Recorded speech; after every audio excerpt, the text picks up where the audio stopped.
Hola, soy el creador de este canal. El 98,9% de los que miran no están suscritos. Este canal es independiente y cuesta mucho mantenerlo. Si te gusta esta historia, por favor suscríbete ahora. Ahora que ya te suscribiste y vas a ayudarnos a permanecer, quédate con el video.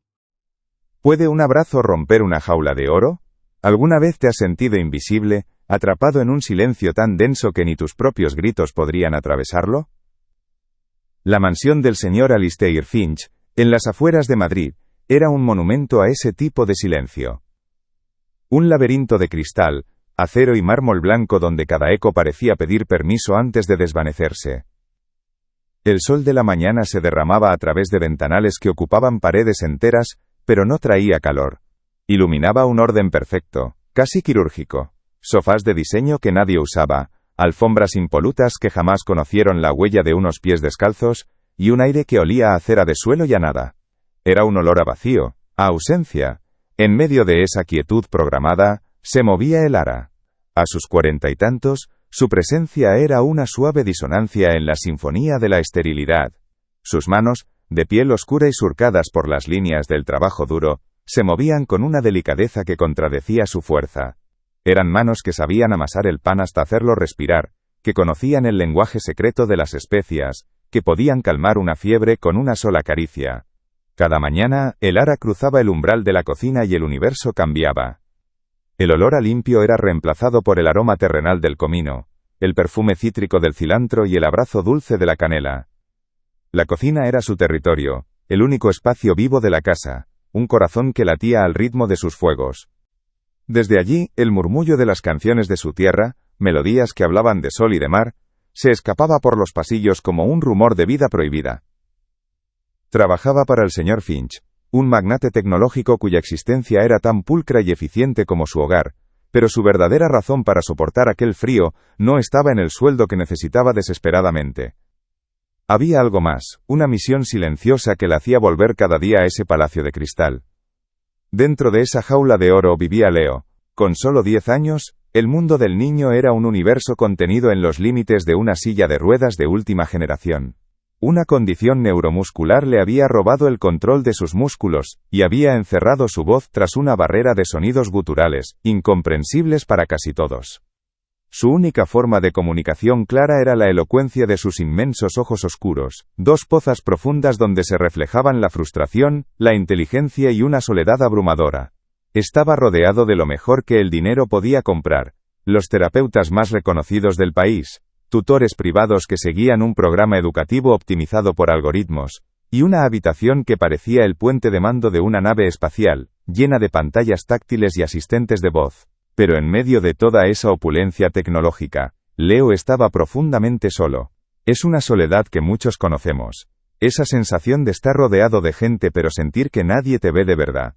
Si alguna vez te has sentido así, sabes de lo que hablo. Comenta desde dónde nos ves y pulsa en suscribirse ahora. Es gratis si no sales del vídeo. Porque estas historias son para nosotros, los que sabemos que la conexión real no se puede comprar. El ara lo veía cada mañana, sentado frente al ventanal, observando un mundo al que no podía unirse. Veía cómo sus pequeños dedos intentaban sin éxito controlar el joystick de su silla, cómo su ceño se fruncía en una mueca de impotencia. Los profesionales entraban y salían de su vida como técnicos que ajustan una máquina compleja, medían sus progresos en gráficas, ajustaban sus terapias, pero rara vez se detenían a mirar al niño que habitaba en el cuerpo averiado. Le hablaban a la enfermedad, no a él. Y el ara desde la puerta de la cocina, sentía cada una de sus batallas silenciosas como si fueran propias. El arquitecto de esa soledad, aunque de forma involuntaria, era su propio padre. El señor Alistair Finch era un hombre que medía el mundo en cifras, en resultados, en retornos de inversión. Amaba a su hijo, de eso el ara no tenía duda, pero lo amaba a su manera, una manera programada, eficiente y terriblemente distante. Para él, Leo no era un niño que necesitaba un abrazo desordenado o una tarde de risa sin propósito. Era un proyecto a optimizar, un sistema con fallos que requería las mejores soluciones del mercado. Sus interacciones eran tan puntuales y estructuradas como una reunión de seguimiento. Por la mañana, antes de encerrarse en su despacho para dirigir su imperio global a través de una pantalla, se detenía en el umbral de la habitación de Leo. «Buenos días, campeón», decía, con un tono que intentaba ser cálido pero que sonaba a un guión memorizado. Sus ojos no se posaban en el rostro del niño, sino en los monitores que mostraban sus constantes vitales y su progreso cognitivo. Le daba una palmada torpe en el hombro, un gesto rígido y sin afecto, y luego se iba. El ara lo había observado decenas de veces. Veía el leve apretar de la mandíbula del señor Finch ante cada sonido frustrado de Leo, la casi imperceptible mueca de impaciencia cuando el niño no lograba completar una tarea programada por sus tutores. Era la mirada de un ingeniero ante una máquina que no funciona como debería, no la de un padre ante el dolor de su hijo. Y Leo, con su aguda inteligencia, lo percibía todo. Tras cada una de esas visitas, el niño se encogía un poco más en su silla, y el brillo de sus ojos se atenuaba, como una bombilla a la que le va faltando la energía. El ara entendía que el verdadero enemigo no era la enfermedad de Leo, sino aquel entorno aséptico y controlador que su padre había construido a su alrededor. Una fortaleza diseñada para proteger su cuerpo, pero que estaba asfixiando su alma. Para mantener el orden de esa fortaleza, el señor Finch contaba con una guardiana implacable, la señora Pardo.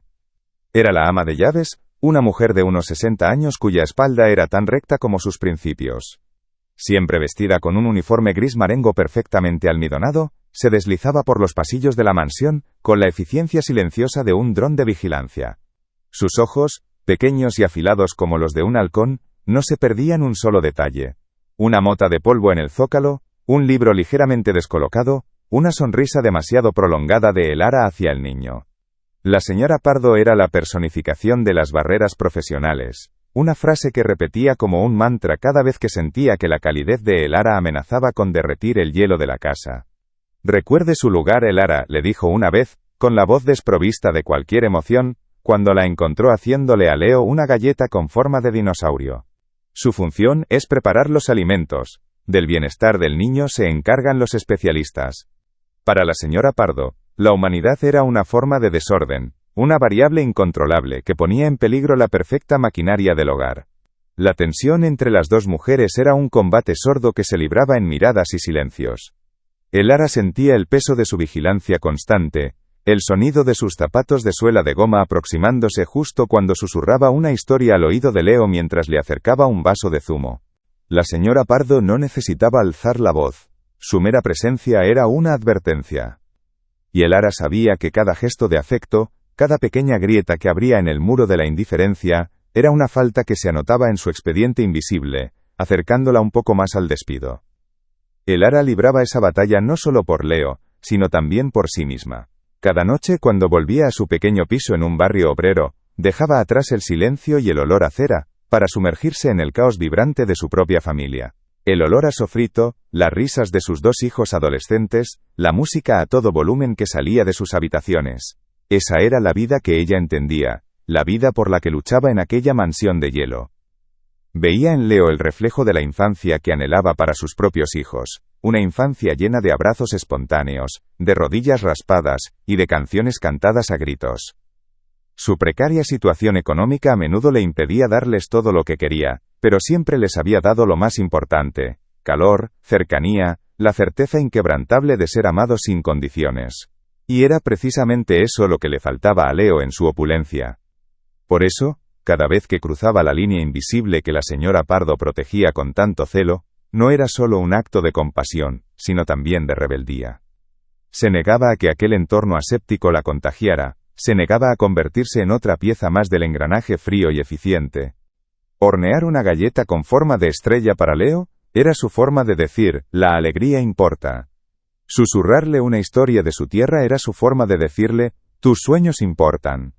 Mirarlo a los ojos y sonreírle como si entendiera cada uno de sus frustrados sonidos, era su forma de decirle: tú importas. Arriesgaba su empleo, el sustento de su familia, con cada uno de esos pequeños gestos. Pero el riesgo de no hacerlo era mucho mayor, el riesgo de perder su propia humanidad. Y esa mañana, mientras amasaba la harina para el pan, sintiendo su textura suave y viva bajo sus dedos, tomó una decisión. Hoy, no sería suficiente con una galleta. Hoy, haría algo más. La tarde llegó envuelta en una llovizna fría y persistente, que golpeaba los inmensos ventanales con un repiqueteo monótono. El cielo gris plomizo parecía presionar hacia abajo el techo de la mansión, haciendo el silencio interior aún más denso, más pesado. La atmósfera era opresiva, cargada de una melancolía que se pegaba a la piel. Desde su despacho, llegaba el murmullo tenso y contenido de la voz del señor Finch, inmerso en una teleconferencia con algún lugar del otro lado del mundo donde aún era de día. Hablaba de cifras, de proyecciones, de sinergias, un lenguaje ajeno y sin sentido en el corazón de aquella casa. Al otro lado del salón, sentado frente a uno de los ventanales, estaba Leo. Su pequeña figura parecía aún más frágil contra el vasto lienzo de cristal y lluvia. Observaba cómo las gotas trazaban caminos sinuosos en el cristal como lágrimas de un gigante invisible. Su cuerpo estaba rígido, sus manos apretadas sobre los reposabrazos de su silla, y en sus ojos oscuros había una desolación tan profunda que a Elara, que lo observaba desde el umbral de la cocina, se le encogió el corazón. No era la frustración de otros días, era una rendición, un abandono. Elara sintió una punzada, una urgencia que silenció el miedo a la señora Pardo y a la desaprobación del señor Finch. En ese instante, solo existía aquel niño y su dolor mudo. Se secó las manos en el delantal, un gesto automático y decidido. Sus ojos se posaron en un viejo tocadiscos que adornaba una esquina del salón, una reliquia que el señor Finch conservaba por algún motivo estético. Y entonces, con el corazón latiéndole con fuerza en el pecho, cruzó el salón. Cada paso sobre el mármol frío era un acto de insurrección. Se dirigió hacia la esquina prohibida, hacia el territorio del silencio, y sus dedos rozaron el vinilo que descansaba en el plato. Con un temblor que era una mezcla de miedo y determinación, los dedos de Elara hicieron descender la aguja. El suave chasquido, seguido por el crepitar del vinilo, fue el primer sonido orgánico que había roto el silencio del salón en años. Y entonces, la música brotó. No era una melodía digital, perfecta y fría. Era la voz cálida y rota de un cantante de soul. Una voz que hablaba de dolor y de esperanza, sostenida por un bajo que parecía latir como un corazón grande y lento.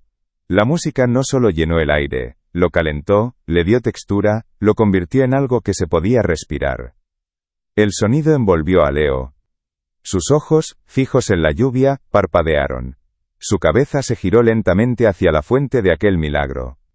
Vio a Elara, de pie junto al tocadiscos, con los ojos cerrados por un instante, como si estuviera bebiendo de aquella melodía. En la mirada del niño no había solo sorpresa, había reconocimiento. Era como si su alma, encerrada en su cuerpo silencioso, hubiera estado esperando toda su vida para escuchar aquella canción. Elara abrió los ojos y se encontró con los de Leo. En ese cruce de miradas, el miedo se disolvió. Ya no era una empleada rompiendo las reglas, era una persona respondiendo a la llamada de otra. Empezó a moverse. Un suave balanceo de caderas, un movimiento que nacía de las entrañas de la música y de los recuerdos de su juventud. Sus pies, calzados con unos zapatos sencillos y gastados, se deslizaron sobre el mármol como si estuvieran en la tierra cálida de su hogar. Se acercó a él, no con la eficiencia de una cuidadora, sino con la gracia de una compañera de baile. Le sonrió, una sonrisa amplia y sin reservas, y susurró: ¿Bailamos, mi niño? Sus manos, que conocían el calor de la masa y el peso de las ollas, se posaron con una delicadeza infinita en los manillares de la silla de ruedas. El primer empujón fue tímido, casi una pregunta. La silla se deslizó suavemente hacia adelante. Luego, un giro lento, acompasado con el ritmo profundo de la canción. Empezaron a moverse por el inmenso salón, un baile torpe y tierno. La silla de ruedas ya no era una prisión, era su pareja de baile. Giraban entre los sofás de diseño, reflejándose en los ventanales como dos figuras espectrales que hubieran venido a devolverle la vida a un palacio encantado. El cuerpo de Leo, normalmente tenso como un nudo, empezó a relajarse en la silla. Su cabeza se echó ligeramente hacia atrás, sus labios se entreabrieron. Y entonces ocurrió. En medio de un giro, mientras la voz del cantante se elevaba en una nota de pura emoción, un sonido brotó de la garganta de Leo. No fue uno de sus habituales ruidos de frustración. Fue un sonido claro, puro, cristalino. Una carcajada. Una carcajada que estalló en el aire, como una fuente de agua en un desierto, llenando cada rincón de la casa con su alegría imposible. El rostro del niño, esa máscara de lucha constante, se transfiguró. Sus ojos brillaban, sus mejillas se tiñeron de un rojo vivo. Reía a carcajadas, un sonido que Elara nunca había oído, un sonido que probablemente ni su propio padre conocía. En ese preciso instante, el clic seco de la puerta del despacho al abrirse cortó el aire. Si este giro te ha sorprendido, deja tu like y ayuda a que la historia llegue más lejos. El señor Alistair Finch apareció en el umbral, con el teléfono aún en la mano y el ceño fruncido por una conversación tensa. Se detuvo en seco. Sus ojos, acostumbrados a leer datos en una pantalla, tardaron un segundo en procesar la escena. Su empleada, la mujer de la cocina, bailando en mitad de su impoluto salón con su hijo, la música soul, inundándolo todo. Y la risa. La risa de Leo, una expresión de felicidad tan pura y desbordante que él, con toda su fortuna, con todos sus especialistas, jamás había logrado provocar. El rostro del señor Finch se convirtió en una tormenta contenida. Su mandíbula se tensó hasta formar una línea dura.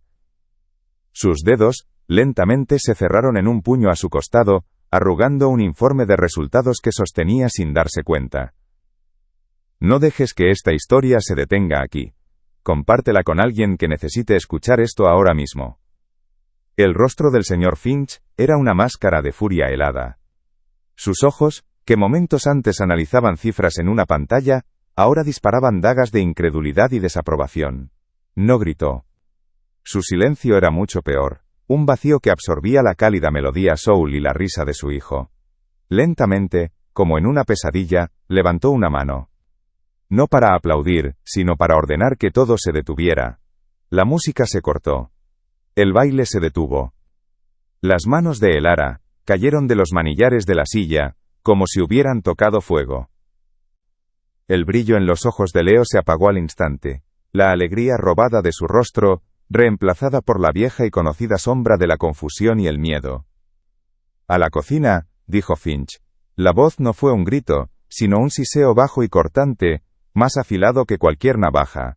Era una orden, una sentencia, el sonido del cerrojo de la jaula de oro volviendo a cerrarse.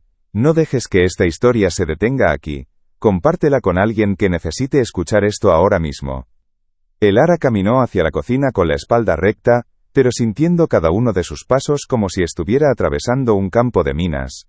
El eco de sus zapatos sobre el mármol era el único sonido en el universo.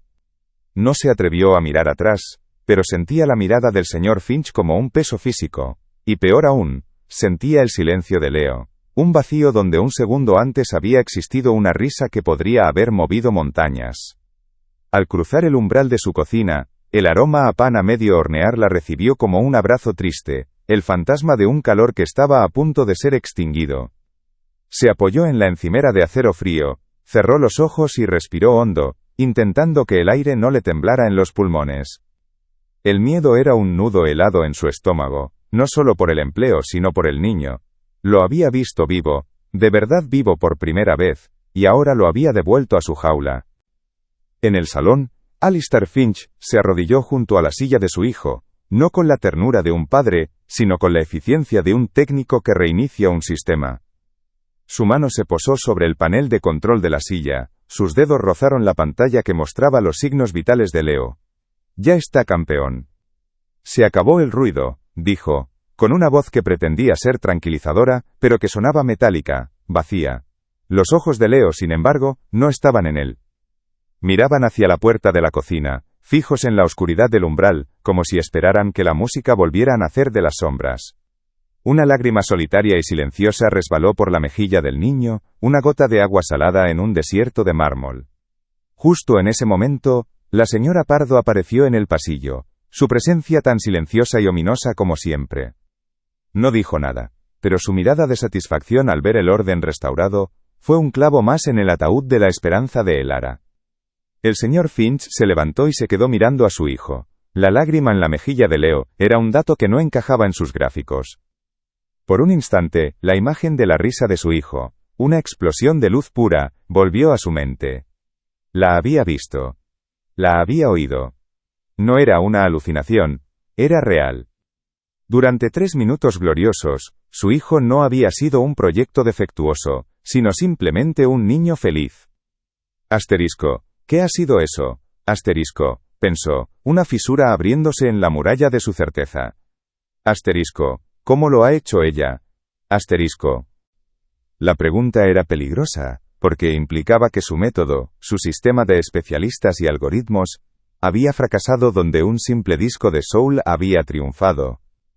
Sacudió la cabeza, desterrando el pensamiento como si fuera un virus. Fue una anomalía. Un pico de datos sin sentido. Un desorden que debía ser erradicado de raíz. Y la raíz estaba en la cocina. Con esa resolución de acero, caminó hacia la cocina. El ara lo oyó llegar y se enderezó, preparándose para el golpe final. Él se detuvo en la puerta, su figura alta y delgada bloqueando la luz del pasillo. Sus ojos eran fríos, impersonales. Recoja sus cosas, dijo, y cada palabra fue una losa de hielo. Su cheque de finiquito estará listo por la mañana. No vuelva. No había rabia en su voz, solo una finalidad absoluta, como quien cierra una operación en la bolsa. El ara sintió que el suelo se abría bajo sus pies. No suplicó. No discutió.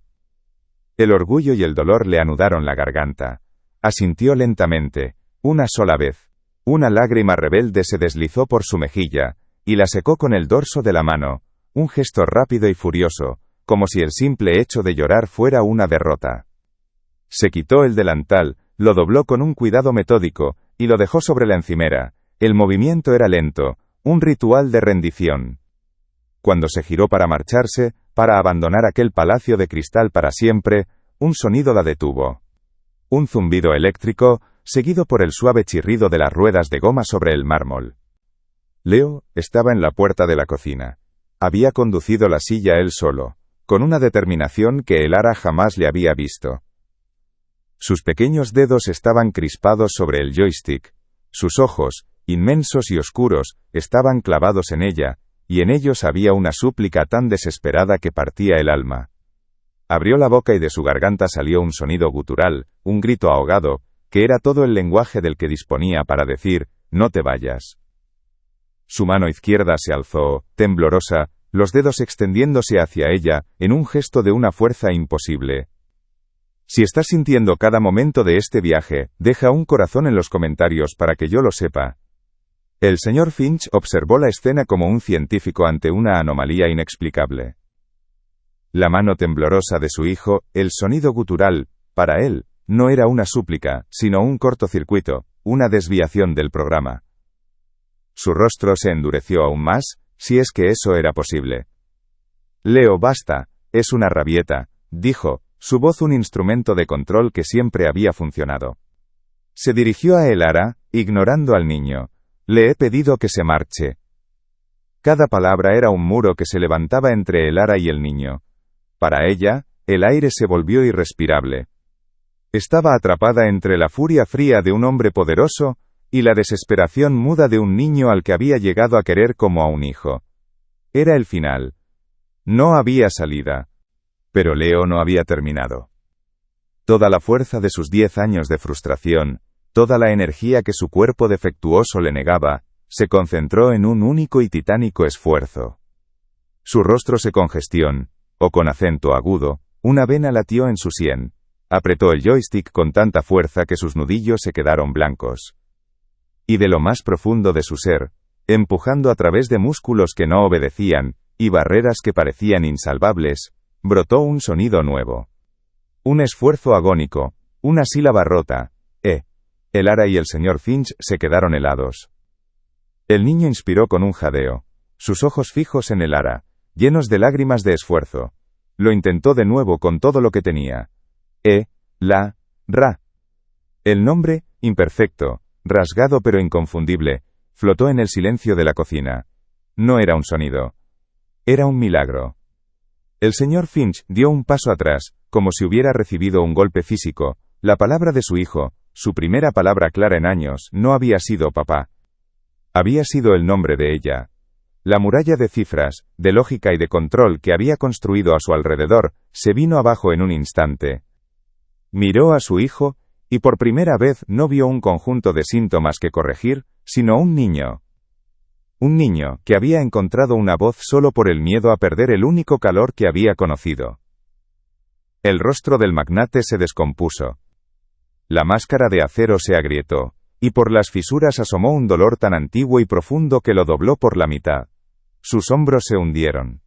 Sus ojos, esos ojos que dirigían un imperio, se llenaron de lágrimas que no se molestó en ocultar.